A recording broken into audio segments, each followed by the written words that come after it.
What's up guys, I am back here with another coaster review. This is of GhostRider at Knott's Berry Farm in Buena Park, California. Oh my gosh, this ride is amazing.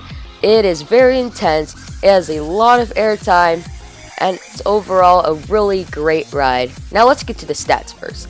So we have a track length of 4,533 feet, it has a height of 118 feet, a 108 foot drop, no inversions, 56 miles per hour maximum speed, 2 minutes and 40 seconds duration, it has a drop angle of 51 degrees, it has G-force of 3.1. So begin your ride experience by entering Ghost Town, a very well themed area. I really did like Ghost Town. And you're gonna now enter your queue. Now one thing that this ride suffered was its line. This ride had the longest line in the park, and that was for two reasons. One, because of popularity. In 2016, GCI did a huge refurbishment to the ride, which brought new trains, no mid-course brake run, and new track, which really improved the ride experience. And another reason why is because of operations. This ride probably had some of the slowest operations in the park.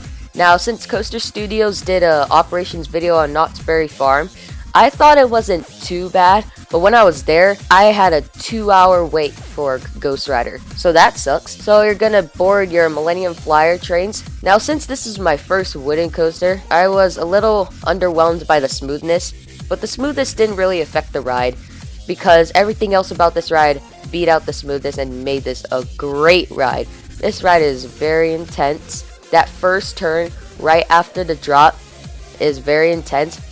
And after you glide over what used to be the mid-course brake run, the second half of the ride is insane. And the backseat night ride is the craziest thing that I have ever experienced. I rode this ride 3 times, once in the second to front row, once in the middle, and once in the back row at night. And I think I got a pretty good feel for this ride. So the Millennium Flyer trains, they were okay. The lap bars were pretty secure, but it's pretty hard to get airtime. And speaking of airtime, the airtime on this ride is amazing. I got ejector airtime almost all of the airtime moments. So you're going to begin your ride experience by taking a 180-degree right-hand turn out of the station and going up this slow but high lift hill.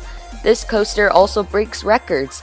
It is the tallest, fastest, and longest wooden roller coaster on the West Coast, which is pretty cool. And this ride isn't a gimmick, unlike a lot of record-breaking coasters.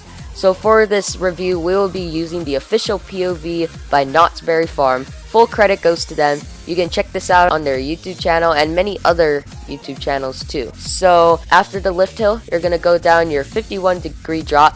In the back row, that drop was insane. Then after that, you're going to go to a left-hand turn. Now, if you've ridden coasters with turns right after the drop, it's probably going to be one of the most intense part of the ride. They're going to go into this gigantic airtime hill, and pretty much this ride has a double out and back layout, and most of the ride is out of the park. That's why I didn't get that much footage of this ride.